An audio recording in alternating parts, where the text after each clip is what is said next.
Eu acho que estava um jogo equilibrado, um jogo bem disputado. O Vasco conseguindo alçar as bolas na área e conseguindo chegar ou ter oportunidades de gol nesse sentido. Tinha um controle até de bola maior do que a gente, mas não entrando dentro da nossa área, não tendo nenhuma chance clara de gol. Nós saímos na frente numa pressão. E o que deixa a gente assim um pouco confuso são os critérios, né? O lance do Jean, eu não sei se pega nele, eu não vejo, não é uma cotovelada, não é ele gira o corpo, pode ter raspado no rapaz, mas e o lance do Juba com 1 minuto e meio? Que o volante deles dá com a mão na cara do Juba com 1 minuto e meio. Aí o lance do David no escanteio, no pré-escanteio, que o Gilberto está atrás dele, ele vira, dá uma mãozada e pega aqui. Quer dizer que se o Gilberto fosse 10 centímetros mais baixo e pegasse no rosto, seria expulsão. Como pegou no ombro o tapa que o David deu. Então, assim, o problema é que a gente já conhece a pressão que é feita aqui, a gente vê dentro aqui no saída da arbitragem, a gente vê a pressão que é feita no árbitro. E é feito critérios distintos. Como é que chama o VAR para o lance do Jean? Como é que não chama o VAR para o lance do Juba? Como é que chama o VAR para o lance do Sanabria? Que não teve absolutamente nada, mas não chama no lance do Gilberto em que o David agride ele. Então, assim, o jogo é até o minuto da expulsão e nós não conseguimos suportar aqueles 8 minutos que faltavam, 10 minutos que faltavam do primeiro tempo para tentar ajeitar melhor o time para o segundo tempo. Infelizmente, ainda no cruzamento, a bola desvia, se eu não me engano, no Sanabria, né? Acho que o Gabriel dá uma escorregada no lance, o Gilberto poderia estar fechando um pouquinho, o Coutinho entra e faz o gol. Mas eu acho que o jogo ele é definido nesses detalhes, que nos lances contra nós foi chamado VAR, até em lances que não tinha nem necessidade de chamar, que era o caso do Sanabria.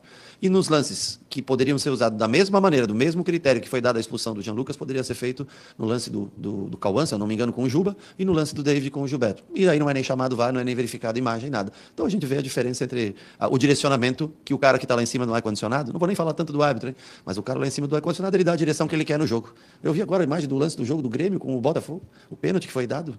É impressionante, assim, não há um critério, não há um padrão, e aí você define o jogo. Um jogo que está equilibrado, é um jogo difícil, o Vasco precisando sair da situação incômoda, a gente precisando chegar entre os no bloco de cima, e o jogo é definido por um cara que está no ar-condicionado do VAR, ele chama para o lance que ele quer, escolhe o lance, determina uma expulsão que muda todo o encaminhamento que o jogo demonstrava até aquele momento. Rogério, aqui atrás. Fred Huber, TV Globo. Queria te fazer uma pergunta não relacionada diretamente ao jogo. Esse ano o Campeonato Brasileiro está batendo recorde de jogadores estrangeiros. Queria que você desse a sua opinião. O que esses jogadores que têm experiência de outras ligas dão ao nosso campeonato? Bom, eu assim, acho que é uma pergunta super interessante. Para o momento, não é no calor de um jogo, de sair, de te responder talvez com tanta profundidade. Mas eu acho que tem ótimos jogadores na América do Sul como um todo. Acho que é um futebol que está um pouco encarecido aqui e acaba se encontrando situações mais favoráveis de negociação com jogadores de fora do país. E com a globalização, a tendência, você vê que cada vez mais sul-americanos estão na Europa, cada vez mais jogadores sul-americanos estão vindo para o Brasil, que é o país que tem hoje o melhor potencial financeiro e é o país que consegue ainda comprar jogadores. E tem jogadores nem tão bons que vêm como... Mas eu acho que é uma chance, com o aumento, né, do número de vagas de estrangeiros em cada time, é um movimento natural. Boa noite, Rogério, aqui. Jonatas Santos, canal BTB Esportes. Gostaria da sua análise em virtude do Sanabria, camisa 23, chegou ao seu 6º jogo, fazendo seu primeiro gol. Ele, inclusive, foi logo no momento que você pede para ele fazer a marcação sob pressão. Ele consegue, num erro, abrir o placar.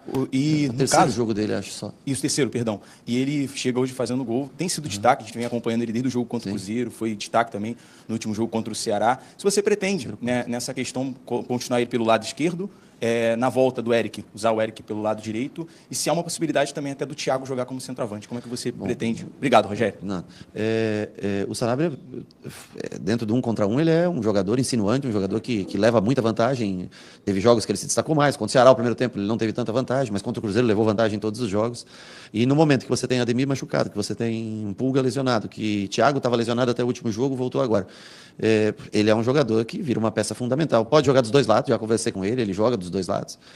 Para ele diz que ele não tem diferença nenhuma. Aliás, ele tem uma perna esquerda muito boa, por isso que quando ele traz no lado direito, também traz para a perna esquerda, ele tem até gol de perna esquerda feito que eu já observei, e bate muito bem no treinamento também, né? Nós já treinamos com ele do lado direito, e aí nós temos que esperar voltar os caras que estão, torcer para que voltem rápido os jogadores que estão no departamento médico, porque essa posição, para nós, ela é uma posição que se desgasta muito, então nós temos que ter mais jogadores, né? Porque senão você troca e ainda não tem as opções ideais para... Hoje até nós tínhamos o Kaique, tínhamos o Cauê no banco, mas com um jogador a menos, Kaique, Cauê Cauê fisicamente não são jogadores para se jogar num 10 contra 11 ou no 9 contra 10, como foi o caso, né? Então, as pessoas às vezes não entendem, mas ao menos o Iago nos dava uma força de recomposição, é um jogador de força. Ou o Iago, ou o Zé, qualquer um dos dois que já fez essa função, né?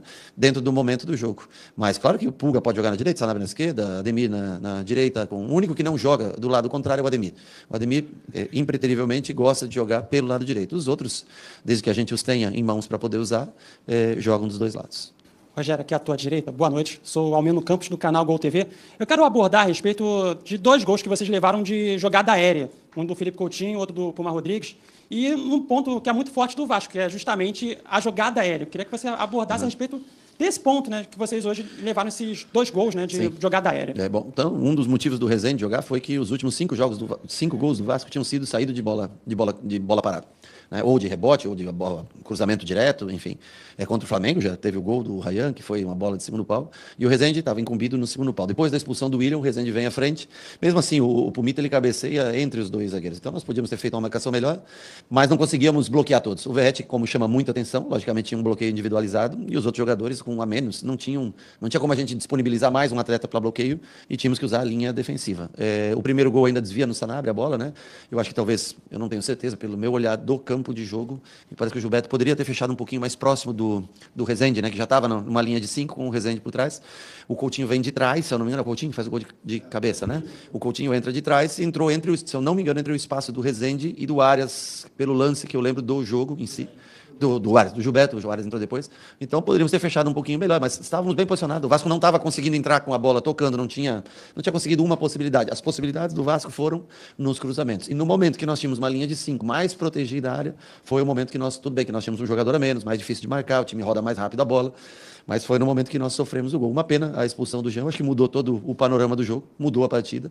Jogar 60 minutos, 50 e tantos minutos, 60 minutos com um jogador a menos aqui e com o VAR totalmente favorável ao time da casa, com todas com 4 possibilidades de VAR, as nossas são chamadas, as deles não são, critérios distintos, diferentes. O Vasco tem um ótimo time, tem jogadores de potência física, o David, quando entra, dá muito trabalho, o Gomes também, um jogador de velocidade. Então, assim, o Vasco tem um bom time, a arbitragem não foi uma arbitragem igual para as duas partes, e nós tivemos algumas desatenções e com um a menos. Repito, tentamos suportar, tentamos nos manter no jogo no 2-1 e, infelizmente, além de tudo, ainda conseguimos um gol contra.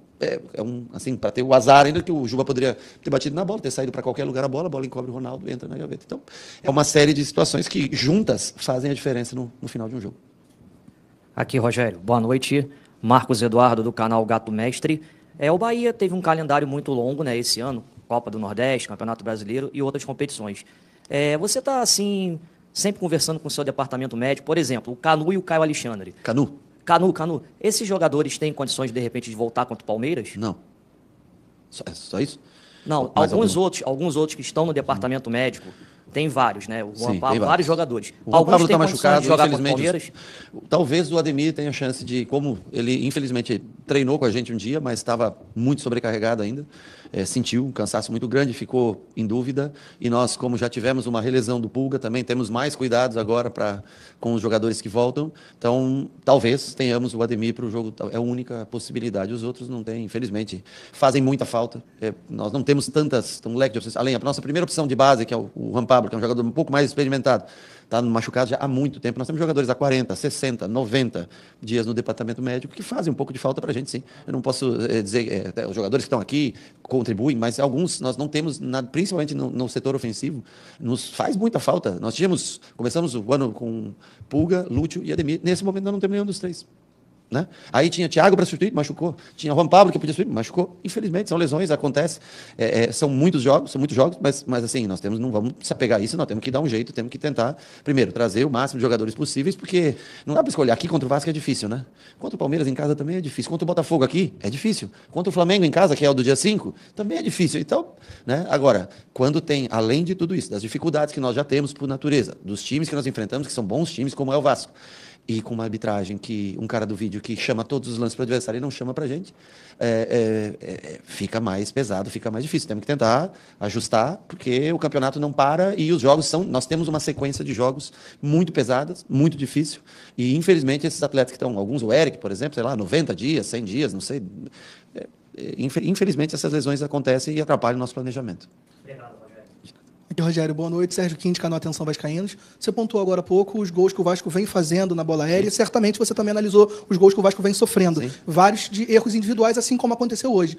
O que houve de conversa específica com os seus atletas, principalmente em relação à marcação-pressão? Se houve algum papo para forçar algum erro individual e aproveitar essas falhas que o Vasco vem cometendo? Marcação-pressão, pela característica do Diniz de jogar, de tentar sempre sair jogando com posse.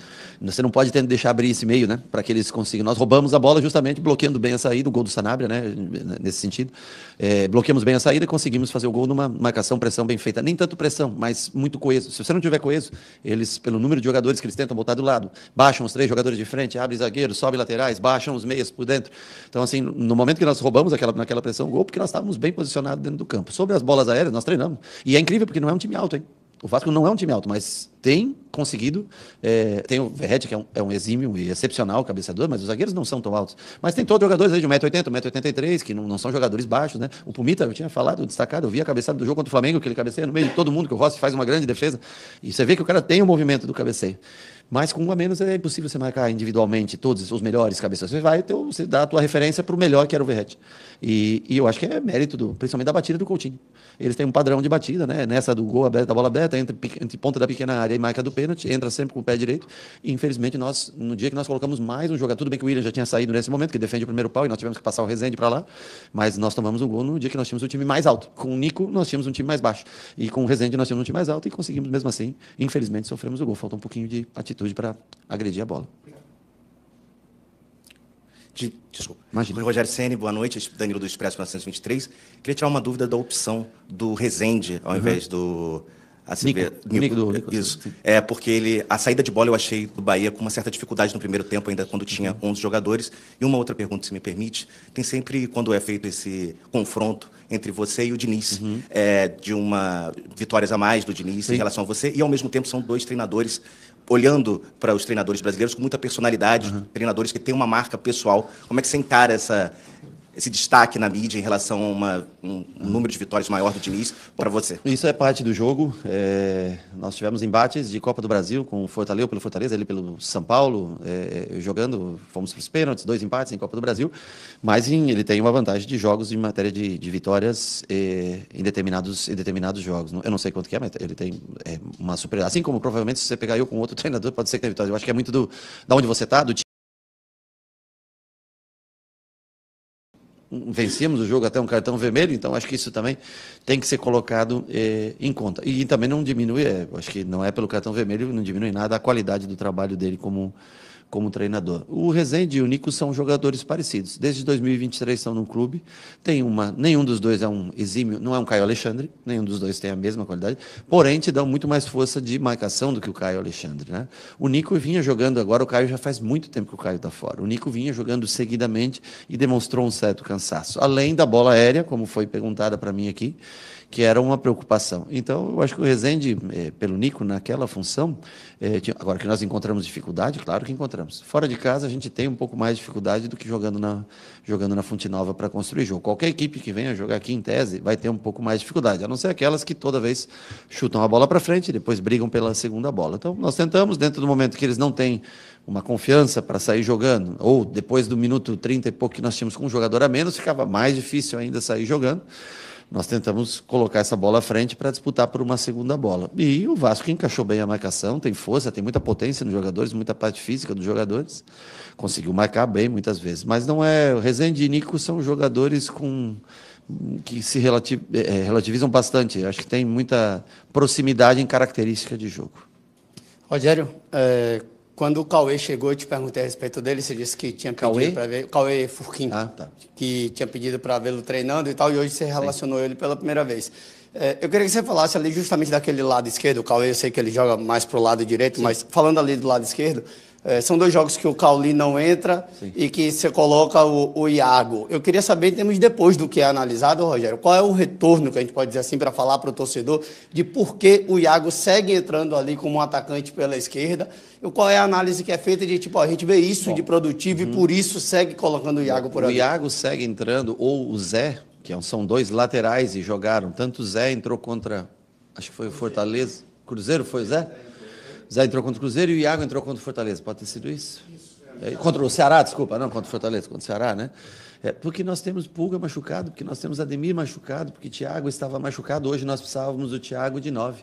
Se nós tivéssemos os jogadores de origem da função prontos para jogar no dia de hoje, o Pulga fisicamente é um jogador que vai, volta, acompanha, dá retorno, pode ser colocado. Se eu colocar um Kaique hoje, no momento daquele jogo, ou se eu colocar o garoto, o Cauê, que joga pelo outro lado, mas poderia até posto ele pelo um lado, eles não vão conseguir. O Cauê acabou de fazer 16 anos. Ele treinou 3 vezes com a gente. Tudo bem se o jogo está favorável, ou se a gente está em 11 contra 11, precisando de um gol e quer jogar 10, 15 minutos com ele, acho que ainda é válido colocar. E eles, infelizmente, não têm a potência física que tem o Pulga, por exemplo, e o Ademir, que são jogadores formados, jogadores prontos. Então, assim, dentro daquela circunstância do jogo, o Iago, para fazer um 4-4-1, o Iago poderia dar a chegada pela força que tem na linha de fundo e recompor na marcação, porque senão nós tomaríamos 4, tomaríamos 5, não seria nada absurdo. E é duro nós já tomamos uma vez 5 nesse ano, que é uma coisa anormal, e não é fácil você se recuperar depois disso. Então, no jogo de hoje, explicando para você, é por esse motivo, poderia ser o Zé, poderia ser o Iago, jogadores que têm força. Cauli, para fazer esse vai e volta do lado, ele não vai conseguir te render, não vai conseguir recompor. O Kaique é a mesma coisa. São jogadores mais técnicos, mais leves, que para o jogo de hoje, com chuva, com superioridade numérica do adversário, não conseguiriam. Numa situação normal, claro, caberia muito mais botar um Kaique num 11 contra 11, naquela situação, num jogo 2-1 para o adversário, você num 11 contra 11, caberia muito mais um jogador mais técnico. No caso específico de hoje, o Zé ou o Iago fariam melhor a recomposição, porque senão nós perderíamos um ataque e voltaríamos com um jogador a menos, mais jogador expulso, e não conseguiríamos marcar o Vasco.